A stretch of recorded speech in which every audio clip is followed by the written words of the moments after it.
Hello friends, आज हम बात करने वाले हैं यूरिनरी सिस्टम के बारे में। तो जो यूरिनरी सिस्टम है उसका फंक्शन क्या होता है, उसके कौन कौन से पार्ट होते हैं, उन सब के बारे में आज हम पढ़ेंगे। जो हमारा यूरिनरी सिस्टम है, तो जो हमारे नेफ्रॉन्स होते हैं वो सारे जो है वो किडनी में प्रेजेंट होते हैं और किडनी का ही जो है वो मेन रोल होता है यूरिनरी सिस्टम में।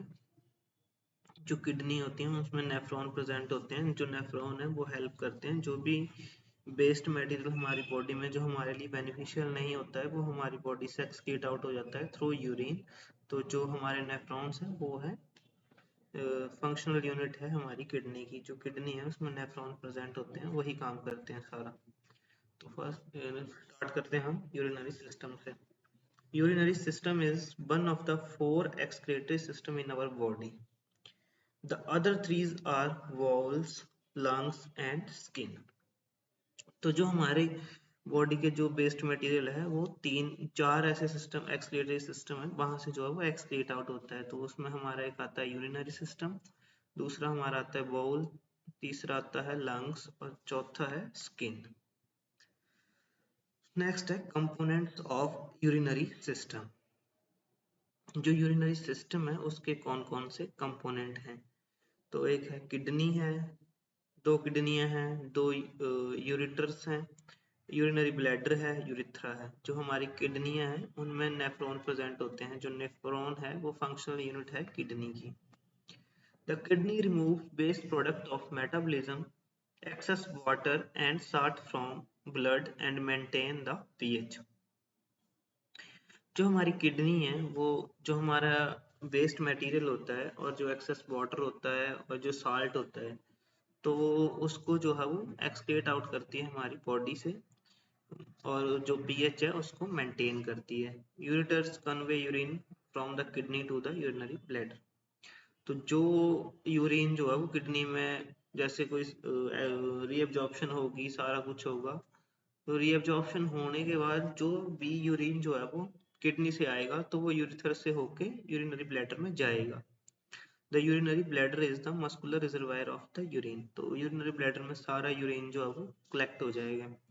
Urethra is the channel to the exterior. जो यूरिथ्रा है उससे जो है वो यूरिन जो है वो एक्सक्रीट आउट हो जाएगा हमारी बॉडी के बाहर। So definition: the kidney are a pair of excretory organs situated on the posterior abdominal wall, one on each side of the vertebral column behind the peritoneum। हमारी body में दो kidney होती हैं और दोनों जो है वो अपोजिट साइड्स में होती हैं। पेरिटोनियम जो होती है उसकी अपर साइड होती है, साइड में होती है। तो इनका काम वही है, जो हमारे बॉडी का पीएच है उसको मेंटेन करना है। जो हमारे लिए हार्मफुल सब्सटेंस है उनको यूरिन के साथ मिक्स करके जो है एक्सीट आउट करना है बॉडी से। The kidneys occupies the epigastric, hypochondriac lumbus and umbilical regions. Vertically, they extend from upper quarter of 12th thoracic vertebra to the center of the body of third lumbar vertebra। ये जो है वो इसकी location है कि कहाँ पे ये प्रेजेंट होता है। The right kidney is slightly lower than the left and the left kidney is little near to the median plane that is than the right। अब जो हमारी जो राइट किडनी होगी वो थोड़ी सी नीचे होगी और जो लेफ्ट वाली होगी थोड़ी सी ऊपर होगी हमारी बॉडी में। नेक्स्ट है external features of kidney. Each kidney is bean shaped, it has upper and lower poles, medial and lateral borders and anterior and posterior surfaces। The upper pole is broad and is in close contact with the corresponding suprarenal glands. The lower pole is pointed. The lateral border is convex shape की होंगी ये। The medial border is concave. जो उसका medial border होगा वो concave होगा, जो lateral होगा वो कन्वेक्स होगा।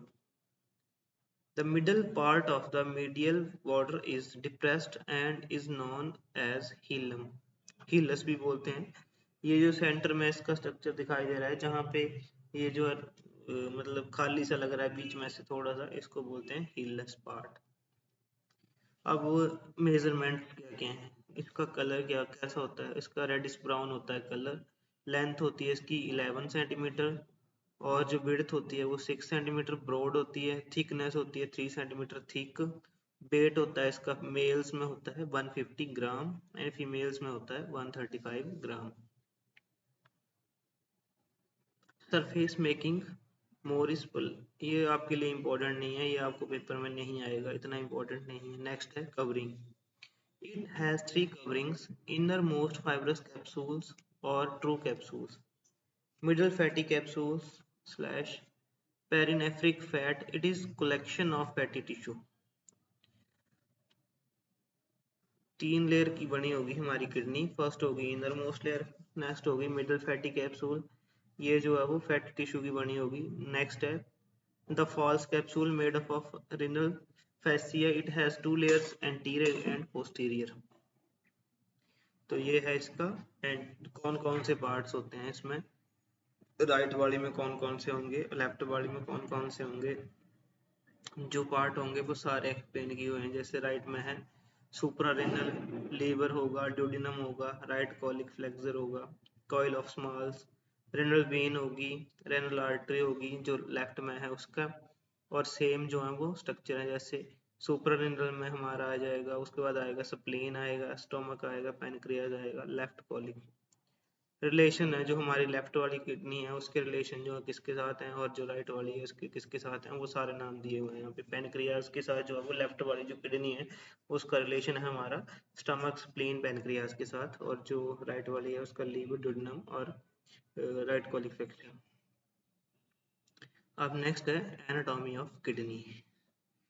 किडनी का स्ट्रक्चर कैसा होता है वो आपको पता होना चाहिए, और कौन कौन से पार्ट्स होते हैं, कहाँ कहाँ प्रेजेंट होते हैं, वो आपको पता होना चाहिए। यही जो सेम डायग्राम आपने पेपर में बनानी है, सेम ऐसे लिखना है कौन कौन से पार्ट हैं। जैसे मेजर कैलिक्स हो गया, माइनर हो गया कैलिक्स, रेनल पेल्विस हो गया, ureter, papilla, renal pyramids, renal cortex, renal capsule, renal medulla. जो सेम जैसे लेवलिंग की हुई है वैसे आपने लेवलिंग करनी है वहां पे, और नीचे जरूर लिखना है स्ट्रक्चर ऑफ किडनी।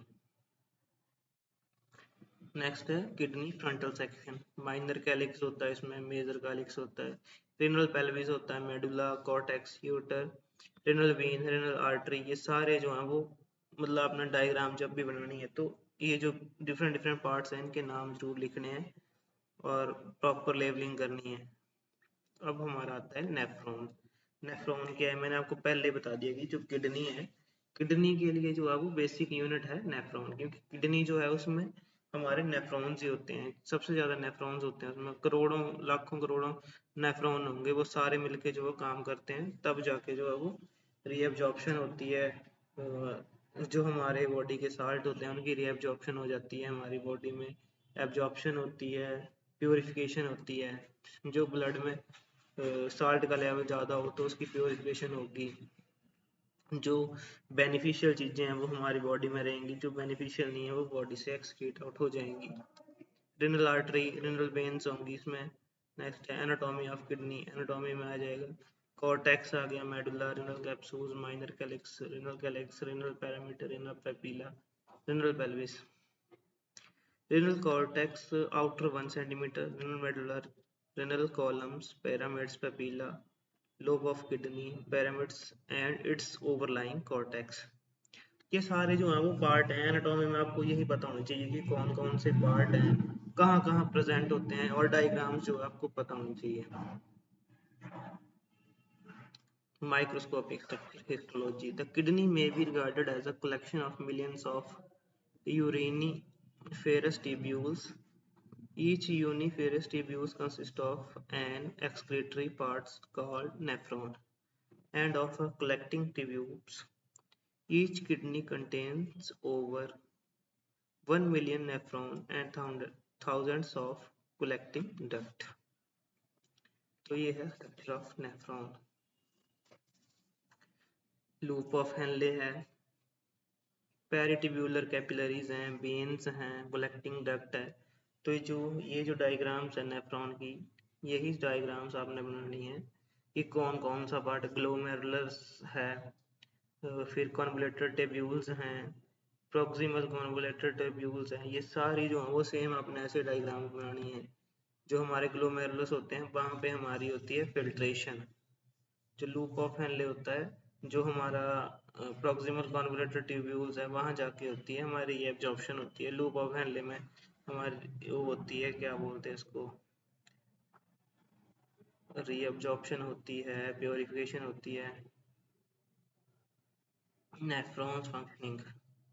तो नेफ्रॉन फंक्शन कैसे करते हैं? फर्स्ट ऑफ ऑल जैसे ब्लड यहाँ पे आएगा उसके बाद फिल्ट्रेशन होगी, और उसके बाद जो है टिब्यूलर रीअब्जॉर्प्शन एंड सीक्रेशंस होगी, और उसके बाद जो है वो जो हमारा फिल्ट्रेशन है उसमें जो ब्लड होगा उसकी फिल्ट्रेशन होगी। अगर हमारी बॉडी में साल्ट का लेवल ज़्यादा है तो जो साल्ट है उसको जो है वो फिल्टर कर देंगे, और जो हमारे लिए बेनिफिशियल है वो हमारी बॉडी में रहेगा, जो हमारे लिए बेनिफिशियल नहीं है उसको बॉडी से बाहर जाने देंगे। नेक्स्ट है reabsorption.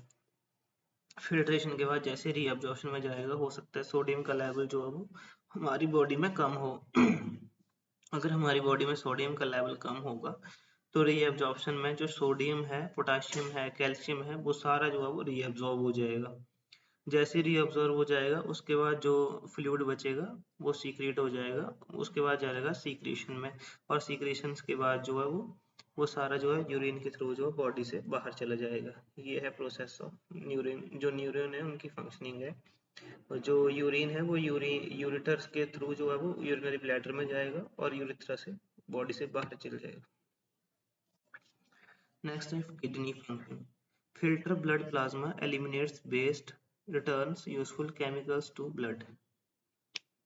Return useful chemical to blood. अब जैसे फिल्टर होगा तो ब्लड प्लाज्मा में जो है वो वेस्ट जो प्रोडक्ट होगा उसको एलिमिनेट कर देंगे, और जो यूजफुल होगा उसको जो है वो बॉडी दोबारा से रीअब्जॉर्ब कर लेगी और मतलब यूज कर लेगी। Regulate body volume and pressure.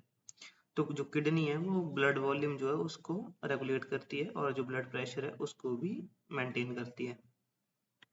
Regulate osmolarity of body fluids. अब मैंने आपको बताया कि जो हमारी किडनी है उसमें जो नेफ्रॉन्स हैं वो एब्जॉर्प्शन करते हैं सोडियम की। तो सोडियम जो है वो जो हमारी बॉडी में ऑस्मोटिक प्रेशर होता है उसको मेंटेन करता है। अब जैसे ही अगर रीअब्जॉर्प्शन उसकी नहीं होगी तो वो ऑस्मोलैरिटी जो है वो नहीं मेंटेन होगी हमारी बॉडी में, किडनी प्रॉपरली काम नहीं करेगी, तो ये सारे काम नहीं होंगे, उसकी वजह से जो है जो osmolarity of the body fluid है वो मेंटेन नहीं होगी। नेक्स्ट है secretes renin, activates angiotensin, aldosterone, control BP, electrolyte balance. हाँ, तो जैसे ही रेनिन ये रिलीज करेंगी किडनी तो कंट्रोल करेंगी बीपी को, और इलेक्ट्रोलाइट जो है उनके बैलेंस को मेंटेन रखेंगी। नेक्स्ट है secrets erythropoietin, control RBC count. जो आरबीसी काउंट है उसको भी कंट्रोल करेंगी।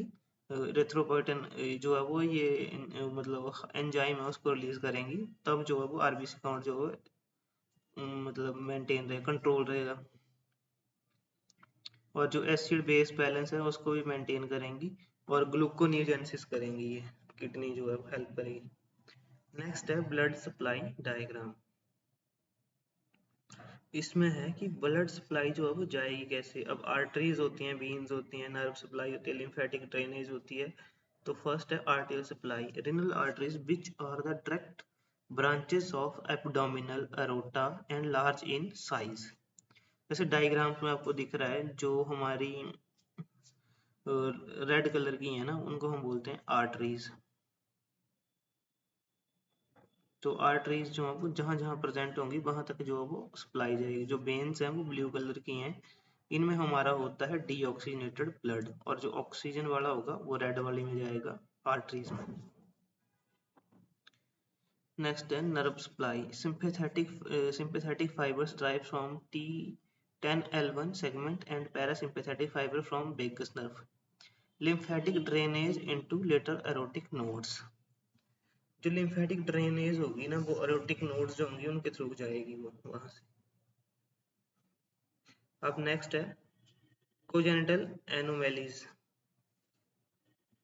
ये सारी जो है वो डिसीज हैं related to kidney, urinary system से रिलेटेड ही हैं। कोजेनिटल एनोमैलीज में आती है हमारी यूनिलेटरल बायलेटरल एजेंसिस। नेक्स्ट है horse kidney, congenital polycystic disease, ectopic kidneys, Abnormal renal arteries may arise from aorta or superior mesenteric artery. Next है infections, renal failure. तो नेक्स्ट है किडनी के बारे में हमें पता चल गया कि किडनी की कौन कौन सी डिसीज है, किडनी का क्या क्या फंक्शन है। नेक्स्ट है ureter. The ureters are a pair of narrow, thick-walled muscular tube which convey urine from the kidney to urinary bladder. तो इसका काम यही है, जो यूरिन होगा वो उसको किडनी से लेके वो यूरिनरी ब्लैडर तक लेके जाएगा। तो इसका साइज कितना होता है वो सारा इसमें बताया हुआ है। Each ureter is about 25 centimeter long. The upper half lies in the abdomen and the lower half is in the pelvis. It measures 3 mm diameter, but it slightly constricts at 3 places: at the pelvic junction, at the brim of lesser pelvis, at its passage through the bladder wall. Parts. For the purpose of description, ureter is divided into two parts. From the site of origin to pelvic brim, abdominal part; from pelvic brim to entry into urinary bladder, pelvic part. इसका main function यही है कि जो हमारा ureter है वो जो urine होगा उसको किडनी से लेके जाएगा यूरिनरी ब्लैडर में। Urinary bladder is a hollow muscular organ which function as a reservoir for the urine received from the kidney and to discharge it out periodically. Next है position. Empty bladder in the adult situated within the pelvis. When distended, it rises up to the abdominal cavity and becomes an abdominopelvic organ. Capacity. The mean capacity of the bladder is 220 ml. Filling beyond 220 ml cause a desire to misturate. Filling up to 500 ml may be tolerated, but if it becomes painful. An empty bladder is four-sided pyramid in shape and has four angles: an apex, neck and two lateral angles. Four sided pyramid, जो four sided pyramid मतलब जो shape होती है urinary bladder की four sided pyramid जैसी होती है, जैसे डायग्राम में आपको दिख रहा है। तो इसके चार सरफेसेस होंगे और ये जो है वो 220 ml जो है तब मतलब नॉर्मल जो है वो उतनी कैपेसिटी तक जो है यूरिन को स्टोर करके रखता है। 500 ml तक भी कर लेता है, पर ये पेनफुल होगा। तो ये है मेल और फीमेल दोनों का जो है वो यूरिनरी ब्लैडर जो है वो दोनों की डायग्राम बताई गई है कि यहाँ पे यूरिथ्रा होगा और ये वेजाइना होगी फीमेल में, और उसके बाद एनएस होगा। ये यूरिथ्रा के थ्रू जो है वो यहाँ से यूरिन जो है बाहर आएगा, और जो मेल है उसमें यूरिथ्रा दिखाया गया। उसके बाद पेनिस है, उसके पेनिस के थ्रू जो है वो जो यूरिन है वो एक्सिक्यूट आउट होगा बॉडी से बाहर। ये है ब्लैडर का स्ट्रक्चर है। 3 लेयर होती हैं इसमें, आउटर लेयर, मिडल लेयर और इनर लेयर। तो ये हमारे स्मूथ मसल्स की बनी होती है मिडल लेयर, आउटर लेयर जो होती है कनेक्टिव टिश्यू की बनी होती है, इनर लेयर जो है वो ट्रांजिशनल एपिथेलियम की बनी होती है। The mucous membrane is straw colored and is thrown into folds. When bladder is distended, these folds disappear. The posterior walls show a smooth triangular area called trigone. There are no mucous folds in this region. At the upper lateral angle of the trigone are the ureteric opening. At its inferior angle is the anterior orifice. इसमें यही है कि जो mucus membrane होती है इसमें जो protect करती है इसको अंदर से, और इसके जो यूरेटर है उसमें यूरेथ्रल ओपनिंग होती है, ट्राइगोन होती है, एक्सटर्नल यूरेथ्रल जंक्शन होता है, एक्सटर्नल यूरेथ्रल स्पिंचर होता है, डेस्ट्रक्चर मसल्स होते हैं। वो सारे जो है वो कंबाइन करके जो है वो फॉर्मेशन करते हैं ब्लैडर की। और इसकी कौन कौन सी डिसीज हैं वो ये हैं: कॉन्जेनिटल एनोमेलीज हो सकता है, एक्टोपिया हो सकता है, इन्फेक्शंस हो सकता है, न्यूरोलॉजिकल लेजन्स हो सकते हैं, रप्चर ऑफ ब्लैडर हो सकता है, कैंसर ब्लैडर कैंसर हो जाएगा तो उसको हम बोलेंगे यूरिनरी इनकॉन्टिनेंस हो सकती है। नेक्स्ट है urethra. The urethra is the canal extending from the neck of the bladder to the exterior at the external urethral orifice. जो मेल है उसमें होती है 20 सेंटीमीटर और जो फीमेल है उसमें होता है 3 to 4 सेंटीमीटर लॉन्ग। इसका साइज है ये यूरिथ्रा का। फीमेल यूरिथ्रा, इसमें 3 to 4 सेंटीमीटर लॉन्ग होगा। External urethral orifice between vaginal orifice and clitoris. Internal urethral sphincter, detrusor muscle, thick and smooth muscle, involuntary control. जो एक्सटर्नल यूरिथ्रल स्पिंचर होगा उसमें होंगे स्केलेटल मसल और उसमें होगा वॉलंटरी। वॉलंटरी और इनवॉलंटरी में डिफरेंस यही है कि जो इनवॉलंटरी होंगे उनके ऊपर हमारा कोई भी कंट्रोल नहीं होगा, जो वॉलंटरीज होंगे उनके ऊपर हमारा कंट्रोल होता है। जिन मसल्स पे उनको हम बोलते हैं वॉलंटरी। नेक्स्ट है मेल ब्लैडर विद यूरिथ्रा। जो मेल ब्लैडर होगा वो 18 सेंटीमीटर, जो यूरिथ्रा है वो 18 सेंटीमीटर लॉन्ग होगा। Internal urethral sphincter, external urethral sphincter, 3 region होंगे इसमें। एक होगा प्रोस्टैटिक यूरिथ्रा, नेक्स्ट है मेम्ब्रेनस यूरिथ्रा और तीसरा है पेनाइल यूरिथ्रा। 3 रीजन है। तो जो प्रोस्टैटिक होगा उसमें ड्यूरिंग ऑर्गेज्म रिसीव सीमन, और मेम्ब्रेनस यूरिथ्रा जो है वो pass through the pelvic cavity. Next है पेनाइल यूरिथ्रा। Thank you.